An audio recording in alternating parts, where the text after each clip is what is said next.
بسم اللہ الرحمن الرحیم۔ پروگرام انسائیڈ دا نیوز اور میں ہوں ڈاکٹر ثنا غوری۔ 8 فروری جیسے جیسے قریب آ رہا ہے انتخابات کی گہما گہمی بھی نظر آتی ہے، اور انتخابات کی گہما گہمی میں ایک بات جو عوام جاننا چاہتی ہے، 2/3 میجورٹی سے کوئی بھی اس وقت پارٹی گورنمنٹ نہیں بنا سکتی، اور جب 2/3 میجورٹی سے گورنمنٹ نہیں بنا سکتی تو کیا پھر ایک اور PDM 2 کا تجربہ ہونے جا رہا ہے؟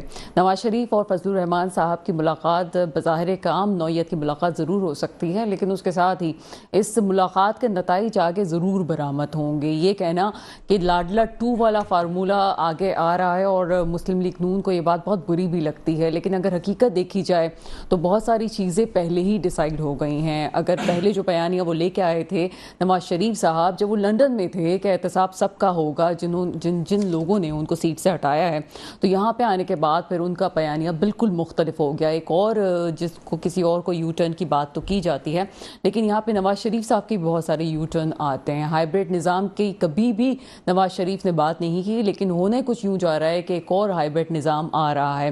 وہی سب سلسلہ ہوتا ہوا نظر آ رہا ہے جو 2018 میں بھی ہوا تھا۔ کسی بھی صورت میں 2018 کے الیکشن کو جسٹیفائی نہیں کیا جا سکتا، لیکن آگے اگر کچھ ایسا ہوگا تو کیا پاکستان کی بہتری کے لیے ممکن ہے؟ دوسرا سوال جو عوام کے دلوں میں ہے، PDM میں شامل تمام جماعتیں اپنی کریڈیبلٹی اس لیے کھو چکی ہیں کہ پاکستان میں جو حالات رہے ہیں اس میں کوئی بھی اپنی پرفارمنس نہیں دکھا سکتا ہے۔ ایسی صورت میں کیا آگے ووٹ دینے اور لینے والا جو عمل ہے اس میں کس حد تک عوام سے وہ مخلص ہو سکیں گے اور عوام ان کو ووٹ دے سکیں گے؟ 19 کی دہائی سے لے کے آپ اس میں 8 کر لیں، 13 کر لیں یا 18 کر لیں، ان تمام ادوار میں ہمیشہ سے کسی نہ کسی سے مذاکرات کے بعد ہی حکومتیں بنتی رہی ہیں۔ اس دفعہ آخر میں چیئرمین PTI کہتے ہیں جناب وہ کسی سے بات کرنے کے لیے تیار نہیں ہے، لیکن اگر وہ بات کرنے کے لیے تیار نہیں ہے تو کیا انہیں بات کرنے کے لیے کسی نے اپروچ کیا ہے؟ یہ ایک سوال ہے۔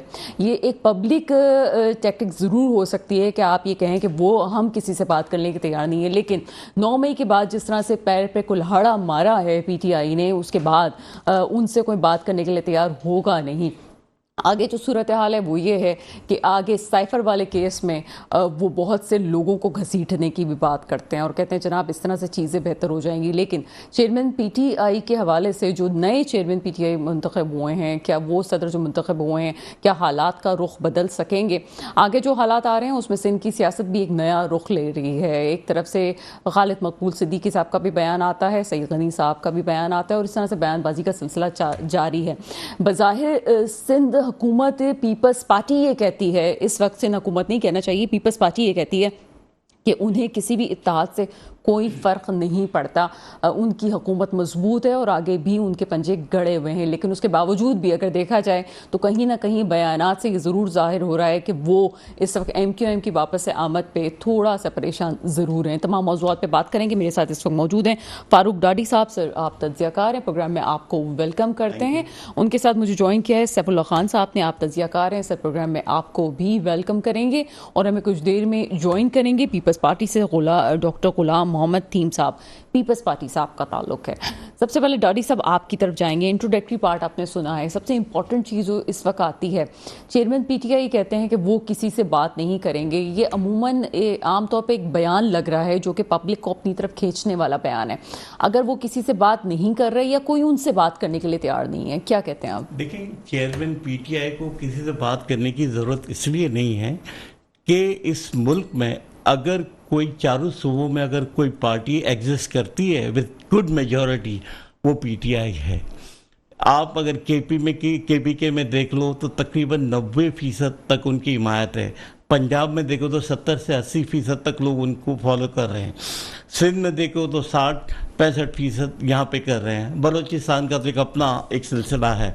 تو PTI میں نہیں سمجھتا، وہ تو ایک لیڈنگ پوزیشن پہ ہے۔ جتنا بھی آپ انہیں چاہے 9 مئی میں گھسیٹ ہو، چاہے کہیں پہ بھی گھسیٹ ہے، لیکن جو حقیقت ہے وہ عوام کے دلوں میں اور مضبوط ہوتی جا رہی ہے۔ اور میں ابھی 4 دن پہلے کی بات ہے، ایک اسکول پہ ہم لوگوں نے ڈیسک ڈونیٹ کیے، تو وہاں بچیاں ساری بیٹھی ہوئی تھی، تو ایسی بات ہو رہی تھی سوالات۔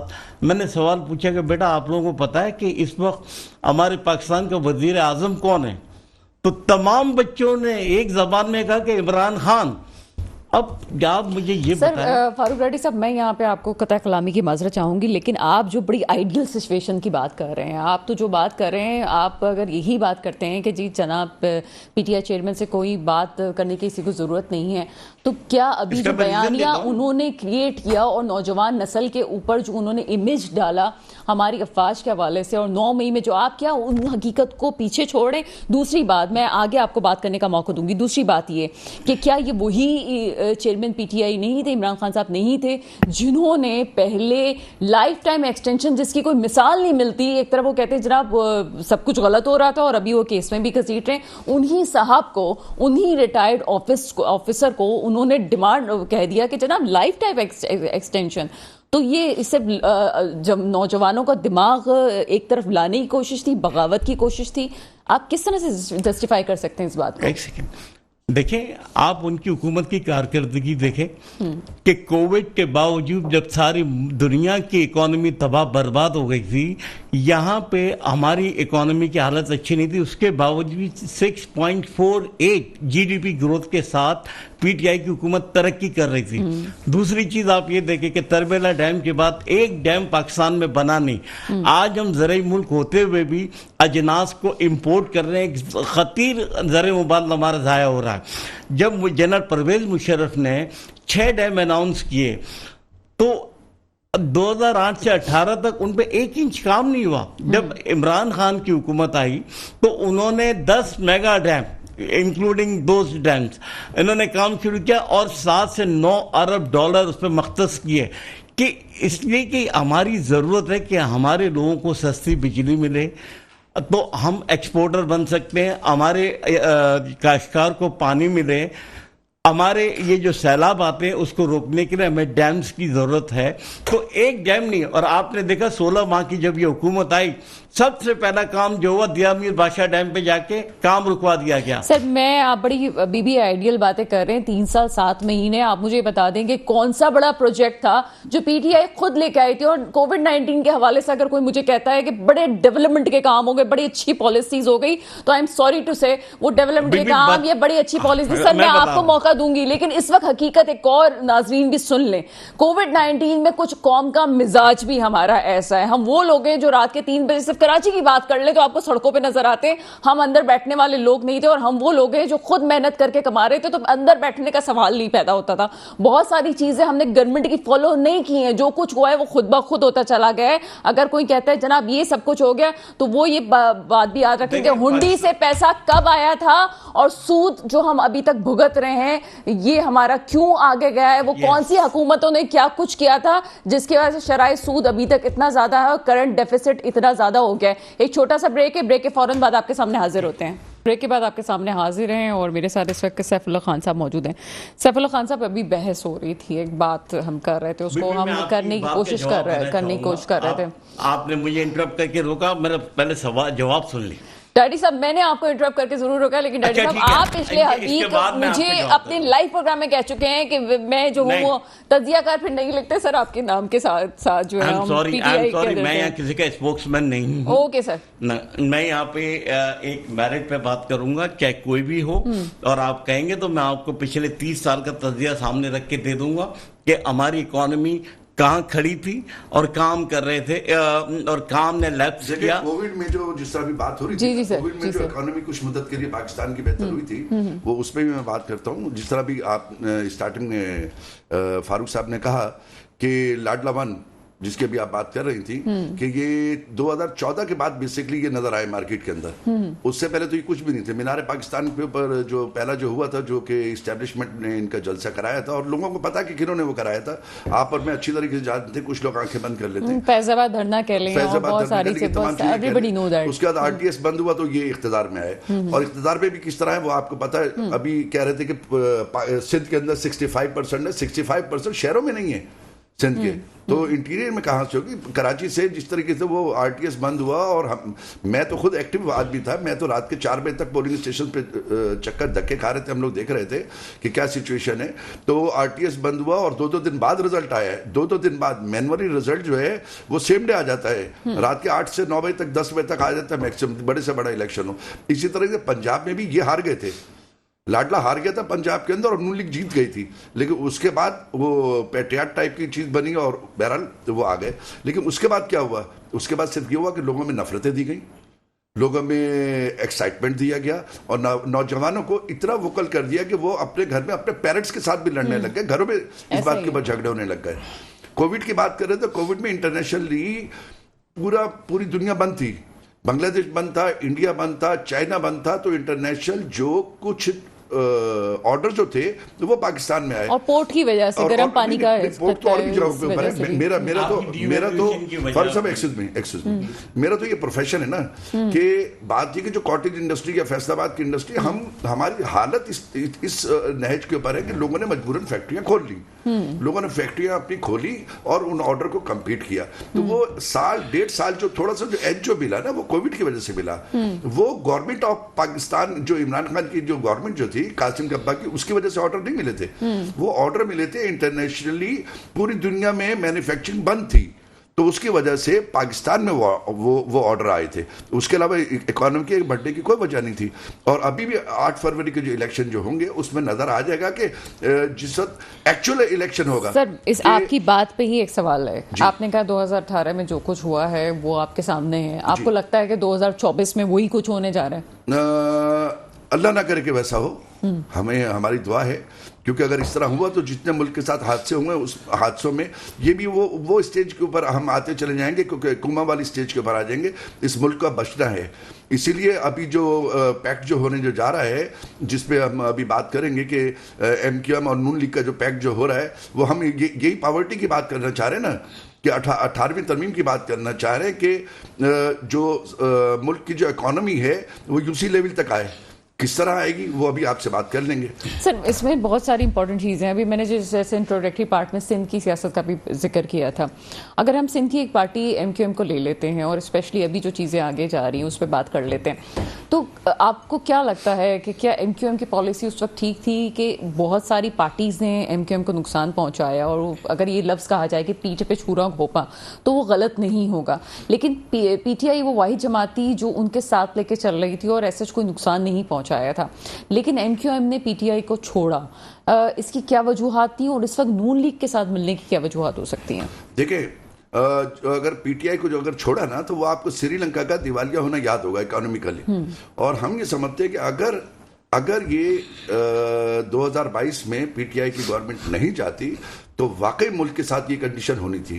آپ کا ملک تو اس پوزیشن میں تھا کہ ایک ہفتہ بھی سروائیو نہیں کر سکتا تھا. اس وقت بھی ریزرو میں ہمارے پاس 15 دن سے زیادہ کا پیٹرول نہیں ہوتا. ہم کھڑے ہوئے کہاں ہیں؟ دنیا اس وقت, انڈیا جو ہے وہ چاند کے اوپر پہنچنے کی کوشش کر رہا ہے, اور ہم آج بھی وہیں پہ کھڑے ہوئے ہیں کہ پہلا جو تھا وہ مرغا پیدا ہوا تھا یا مرغی پیدا ہوئی تھی. آج ہم انہی چیزوں کے اوپر صرف بحث کر رہے ہیں. ہمارے پاس کچھ ہے نہیں جس فورم کے اوپر ہم بات کریں. اور نون لیگ کے ساتھ اگر پیکٹ کی بات کر رہے ہیں تو ایم کیو ایم نے ان کو ایک پرپوزل دیا ہے کہ جی 3 مطالبات ہیں, جس میں بیسک مطالبہ جو ہے وہ 18 امینڈمنٹ جو ہے اس کے لیے اس میں فردر امینڈمنٹ کی ضرورت ہے. دیکھیں ہر چیز میں فائن اینڈ ٹیونس ہوتی ہے. ہم یہ نہیں کہہ رہے کہ 18ویں ترمیم 100% غلط تھی, لیکن وہ ایک حد تک آ کے رک گئی تھی. اس میں جتنی پاورز تھی, اکنامیکل جو پاورز تھیں, وہ 5 آدمیوں کے پاس تھی ملک کے. ایک پرائم منسٹر کے پاس تھی, پرائم منسٹر کے بعد 4 چیف منسٹرز کے پاس تھی, اور اس کے بعد ان کی ٹوٹلی سوادھیت کے اوپر تھا کہ جی وہ پیسہ کہاں خرچ کریں. وہ پنجاب کا اگر سی ایم تھا وہ ڈی جی خان کا پیسہ, اپنا راجن پور کا پیسہ اور وہ جیلم کا پیسہ لاہور کے اوپر خرچ کرتا تھا, اس سے کوئی بھی نہیں پوچھنے والا تھا. ہمارا کہنا یہ ہے کہ جو روٹس ہے یو سی لیول تک, وہ جو پیسہ جو سی ایم کے پاس جو پیسہ ہے اس کا ایک فنکشن ہو, اس کا ایک طریقہ کار ہو, وہ ٹاؤن لیول تک وہ پیسہ آئے اور وہ یو سی لیول تک آئے, تاکہ آپ کے علاقے میں اگر کوئی اسکول ہے, وہ اسکول نہیں چل رہا یا آپ کے ایریا میں کوئی ڈسپینسری نہیں چل رہی ہے, تو آپ اپنے کونسلر کو پکڑ سکیں. آج کونسلر بیچارہ کسی قابل نہیں ہے, آج یو سی چیئرمین جو اس کے پاس کوئی پاور نہیں ہے, آج ٹاؤن ناظرین کے پاس کوئی پاور نہیں ہے. تو یہ پاورز جو ہے, پاورز کو نیچے تک لے کے آیا جائے. ایک فنکشنز کی بات کر رہے ہیں, ملک کو آگے چلانے کی بات کر رہے ہیں. کراچی کے کسی اسکول میں آپ کو بھینسیں بندھی ہوئی نظر نہیں آئیں گی, لیکن آپ انٹیریئر میں چلے جائیں تو آپ کو 50% اسکولوں میں جو ہے وہ آپ کو بھینسیں بندھی ہوئی نظر آئیں گی. اور اسی طریقے سے یہ صرف کراچی, ہم سندھ کی بات نہیں کر رہے, یہ پورے پاکستان میں یہ کلچر ہے. ہم اس کلچر کو چینج کرنا چاہ رہے ہیں کہ پاور جو ہے وہ نیچے لیول تک آئے. یہ ہمارا موٹو ہے. ٹھیک ہے جناب, ابھی ہمیں جوائن کیا ہے ڈاکٹر غلام محمد تیم صاحب نے. آپ کا تعلق پیپلز پارٹی سے, لیکن ڈاڈی صاحب کی طرف چلیں گے. ڈاڈی صاحب, اس وقت جو سیف اللہ خان صاحب ہمیں بتا رہے تھے کہ جی پاور کی نیچے سطح تک ہونا چاہیے, بالکل ٹھیک بات ہے, تمام دنیا میں اسی طرح سے ہوتا ہے اور خاص طور پہ کراچی اور بڑے سٹیز میں ایسا ہونا چاہیے. لیکن جیسے ہم نے لاسٹ ٹائم انتخابات میں دیکھا تھا کہ ایسی ہمیں سچویشن نہیں نظر آئی, ایسا لگا کہ جناب ہر جگہ ہی دنگا فساد ہو رہا ہے اور ایک دوسرے کی مخالفت ہو رہی ہے, الیکشن کمیشن بھی تماشا بنا ہوا دیکھ رہا ہے. آگے آپ کو لگتا ہے کہ انتخابات فیئر ہو جائیں گے؟ اور آپ کو کیا, دوسرا سوال یہ ہے اس کا کہ آپ کو لگتا ہے کہ پی ٹی آئی کو فری ہینڈ دے دیا جائے گا؟ دیکھیں, یہ جتنے بھی ہتھ کنڈے چل رہے ہیں نا, وہ صرف پی ٹی آئی کو دیوار سے لگانے کے لیے کوشش ہو رہی ہے, جس میں کہ یہ بری طرح سارے لوگ ناکام ہیں, چاہے وہ اسٹیبلشمنٹ ہو, چاہے ہینڈلرز ہو, چاہے یہ 13-14 جتنی بھی سیاسی جماعتیں مل کے بھی سب کچھ کیا. اور اس میں بلوچستان کے سردار کا جو بیان ہے وہ بھی آن ریکارڈ ہے, جو پی ٹی ایم کا حصہ تھے. تو بہرحال میں ان کی ایک بات کا جواب دے دوں. انہوں نے کہا کہ ملک ڈیفالٹ ہونے والا تھا 2022 میں, تو آپ سے گوشہ گزار یہ ہے کہ اس ملک پہ جب 2018 میں پی ٹی آئی کی گورنمنٹ نے جب ٹیک اوور کیا تو اس وقت ملک پہ قرضہ تھا $94 بلین, 94 ارب ڈالر, ٹھیک ہے. اور آئی ایم ایف سے فوری طور پہ یہ ڈیمانڈ آ گئی کہ آپ کی پچھلی حکومتوں نے اتنا قرضہ لیا ہے تو آپ نے $9.2 ارب فوری طور پہ جمع کرانے. تو خان صاحب اس وقت 3 ارب سعودیہ سے, 3 ارب یو اے ای سے ڈالرز لے کے, اور باقی چائنا نے دیا, اور آپ کو ڈیفالٹ ہونے سے بچایا. ایک سیکنڈ سن لیں آپ, آپ اپنے ٹرن میں بول دیجیے گا, میں آپ کے سوالات کے جواب دے رہا ہوں, اب آپ سنیں. دوسری بات یہ ہے کہ پاکستان کی تاریخ میں پہلی بار آپ کی اکانومی کس پہ چلتی ہے؟ آپ کی ایکسپورٹ پہ. آپ فورن ایکسچینج کماتے ہیں ایکسپورٹ پہ, اور آپ کے لوکل جو نظام ہے نا, جو جس کو ہم ایف بی آر کہتے ہیں, federal board of revenue. Federal board of revenue کیوں امپورٹنٹ ہے؟ اس لیے امپورٹنٹ ہے کہ آپ کے قومی بجٹ میں 60% federal board of revenue contribute کرتا ہے. سر آپ کی ایک بات کمپلیٹ ہو گئی ہے نا؟ نہیں, سنیں یا آگے کی بات. جی سر. پاکستان کی تاریخ میں پہلی مرتبہ اگر کوئی اس کا اگر ٹارگیٹ پورا کیا ایف بی آر کا 6,100 ارب روپے 2020-21 میں رکھے تھے, تو لوگوں نے کہا یہ نہیں اچیو کریں گے. اس سے زیادہ 240 ارب روپے جو ہے وہ اچیو کیے. آپ ذرا فیگر دیکھ لیجیے گا. موقف لے چکی ہوں میں, سیف اللہ خان صاحب اس کا جواب دینا چاہتے ہیں. میں سر آپ میرے فیگر میں اگر کوئی غلط بات ہو بتا دیجیے گا. 2008 سے 18 تک. ڈاڈی صاحب آپ کی بات کمپلیٹ ہو گئی, بحث برائے بحث ہوگی تو اچھا نہیں لگے گا. سر آپ اس کا جواب دے دیجیے. دیکھیں, ابھی ڈاڈی صاحب نے جو کہا تھا وہ اس وقت لون کی بات نہیں تھی, آئی ایم ایف کے لون کی بات تھی, جس کے لیے عمران خان آرمی چیف کو لے کے گئے تھے اور پیسے لے کے آئے تھے. وہ فکس ڈپازٹ دکھانا تھا, جس طرح ایک ایکویٹی دکھائی جاتی ہے, ایکویٹی دکھانی تھی. وہ آئی ایم ایف کے لون کی بات تھی, وہ یہ نہیں تھا کہ یہ لون, وہ انہوں نے کہا تھا کہ لون واپس دے آپ, غلط تھا یہ. سیکنڈ, یہ ایف بی آر کی جو بات جو کر رہے تھے, ایف بی آر ہر سال اپنا ٹارگیٹ دیتا ہے. ایف بی آر کو پہلی مرتبہ ٹارگیٹ نہیں دیا, ہر سال ٹارگیٹ دیتا ہے, اور آلموسٹ تقریباً 90-100% وہ اچیو کرتے ہیں. بہت کم اس طرح ہوا ہے, بہت. دیکھیں, بہت کم پاکستان کے بنے ہوئے 75 سال ہوئے ہیں, 75 بجٹ اگر آئے, 75 بجٹوں میں اگر کبھی ٹارگیٹ اچیو نہیں ہوا تو وہ میرے حال مشکل سے 75 میں سے 6 یا 7 دفعہ میں سے, ورنہ ہر سال ٹارگیٹ آلموسٹ اچیو ہوتا ہے. آلموسٹ میں کہہ رہا ہوں 98%, 99%. آپ کسی بھی بزنس مین سے پوچھتے ہیں, I am running business, I belong to directly, I belong to the taxation department, I belong to F B R. مجھے ہم سے زیادہ کس کو پتا ہوگا. تو یہ عمران خان کی وجہ سے ایف بی آر کا ٹارگیٹ پورا نہیں ہوا. وہ ایف بی آر کے اپنے آفیسروں کی اپنا پرفارمنس تھی جس کی وجہ سے ہوا ہے, اور وہ ایف بی آر کے اپنے لوگ ہر سال ٹارگیٹ دیتے ہیں. Chairman F B R target دیتا ہے, تو اس کے نیچے جو محکمے جو ہیں وہ سارے کے سارے آئی آر ہو گیا, سیل ٹیکس ہو گیا, انکم ٹیکس ہو گیا, کسٹمس ہو گیا, وہ اپنے ٹارگیٹ اپنی جگہ پہ اچیو کرتے ہیں. That's a story, that not belong to the Imran Khan. یہ بالکل ایسا ہی ہے کہ کوئی کہتا ہے جناب ان کا کرزما بڑا زیادہ ہے, تو وہ کرزما کیا ہی ہے کہ کچھ چیزوں پہ شاید اثر انداز ہوتا ہے کہ وہ گو وتھ فلو والی بات تھی, اور چیزیں جو ہیں وہ بہتر ہو بھی رہی تھی. لیکن بہرحال اور چیزیں بہت زیادہ خراب ہو رہی تھی جو انٹرنیشنلی طور پہ چیزیں آپ سمجھنے کی ضرورت تھی. بہرحال اگر کوئی یہ کہتا ہے کہ ان کی گورنمنٹ کو باقاعدہ سازش سے ہٹایا گیا تو ایک قانونی طریقے سے ہٹایا گیا, اس میں کوئی دو رائے نہیں ہے. غلام محمد تھیم صاحب کی طرف ہم چلتے ہیں. تھیم صاحب پروگرام میں آپ کو ویلکم کرتے ہیں. Thank you. Doctor Ghulam Muhammad theme صاحب, سب سے پہلے تو یہ امپورٹنٹ ہے کہ آگے جو سیٹ اپ آ رہا ہے 16 ماہ کی گورنمنٹ میں آپ بھی گورنمنٹ کا حصہ رہے ہیں, لیکن اس کے باوجود بھی کوئی کارکردگی عوام کے لیے تو نہیں نظر آئی. آپ لوگوں کی طرف سے ایک سلسلہ تھا عہدوں کا اور چیزوں کا. ہمارے آپ کے چیئرمین نے جو جس طرح سے کارکردگی دکھائی وہ ایک اپنی جگہ ایک اچھی کارکردگی تھی کیونکہ پہلی دفعہ وہ سیٹ پہ آئے تھے اور جس طرح سے وہ اپنا تجربے کے لحاظ سے کام کر رہے تھے. لیکن آگے جو پاکستان کی سیاست جا رہی ہے, اگر آپ لوگ اپنا ووٹ لینے کے لیے جاتے ہیں تو عوام کو کیا ایک پلان ہے آپ لوگوں کے پاس یا کسی بھی پارٹی کے پاس کہ لوگ آپ کو ووٹ دے سکیں؟ جی بسم اللہ الرحمن الرحیم. جیسا کہ آپ نے کہا کہ 16 مہینے جو بھی صرف ان لاسٹ 16 مہینوں کی فیڈرل کی بات کریں تو ایک کولیشن گورنمنٹ تھی اور آپ کو سب کو پتہ ہے کہ وہ کس حالات میں چل رہی تھی اور کیا چیزیں تھیں اور وہ کیا مجبوریاں تھیں جس کے تحت وہ گورنمنٹ بنائی گئی. باقی جہاں تک بات ہے کہ ووٹ کس اس پہ لیں گے تو آبویسلی ساری پارٹیز نے جانا ہے, پیپلز پارٹی نے بھی جانا ہے, نون لیگ نے بھی جانا ہے, پی ٹی آئی نے بھی جانا ہے.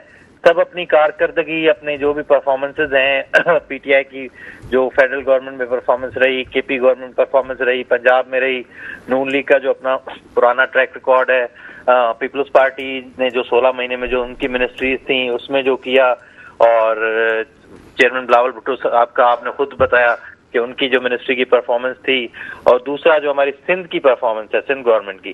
تو آبویسلی سب جائیں گے اور یہ عوام ڈیسائیڈ کرے گی کہ انہوں نے کس کو ووٹ دینا ہے. سر بات تو وہی ہو گئی, انٹرپٹ کرنا اچھا نہیں لگتا, چلیں سندھ پہ ہی بات کر لیں. سندھ تو آپ کے پاس ہے 15 سال سے, کون سی پرفارمنس ایسی ہے جو آپ کراچی کی عوام کو کہہ سکتے ہیں کہ آئے ہمارے پاس ہیں ہمیں ووٹ دیں؟ سندھ کی عوام کو آپ کہہ سکتے ہیں آئے ہمیں ووٹ دیجیے.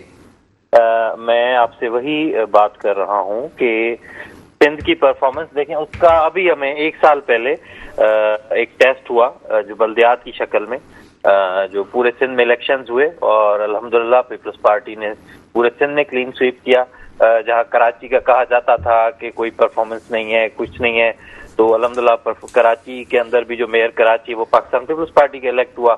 یہ لوگوں نے ووٹ دے کے الیکٹ کیا. خیرات کی وجہ سے پی پارٹی نے میئرشپ لی ہے.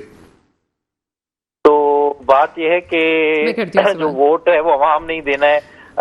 میری کیا رائے ہے یا کسی تجزیہ نگار کی؟ آپ کی بات کو ہی ایک سوال میرے ذہن میں آیا. آج بیان جو میرے کانوں سے آیا ہے وہ یہ کہ سندھ کی نگراں حکومت پیپلز پارٹی کی نمائندے خالد مقبول صدیقی صاحب الزام لگا رہے ہیں. سعید غنی صاحب نے بھی اس کا جواب دیا. سر میری بات کو کمپلیٹ ہونے دیں. آپ یہ کہتے ہیں بلدیاتی انتخابات میں عوام نے یہ بتا دیا کہ پیپلز پارٹی کے ساتھ ہے, تو کیا وہی تو صورتحال اب بھی نہیں ہے جو خالد مقبول صدیقی اب بھی کہہ رہے ہیں کہ نگراں حکومت سیٹ اپ ہے تو آگے انتخابات میں جو ہے وہ دھاندلی ہو سکتی ہے؟ اور اس وقت بھی تو آپ لوگوں کا سیٹ اپ موجود تھا, کیا اس وقت کوئی اس قسم کی دھاندلی ہوئی تھی کہ نہیں ہوئی تھی؟ ہاں یا نا میں جواب دے دیں.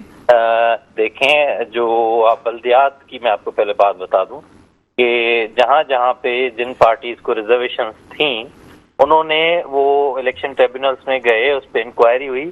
ہماری کوئی 6 سے 7 جو یو سیز ہیں وہ پینڈنگ رہی کوئی 6-8 مہینے تک. ان کا تو اب 6 مہینے بعد ڈیسیشن آیا کہ کون جیتا کون ہارا. وہ پورا ان کا جو ہے نا وہ ٹرائل ہوا. باقی جو آپ خالد مقبول صدیقی صاحب کی بات کر رہے ہیں وہ تو خود انہوں نے رائے فرار اختیار کی. ان کو پتا تھا کہ ان کو کراچی میں رائے فرار نہیں کہتے, وہ کہتے ہیں کہ ہماری خیرات کی وجہ سے. میری بات سنیں نا میڈم, میں نے آپ کا پورا سوال سنا, میرے جواب تو پورا سنیں. جی سر میں سن رہی ہوں.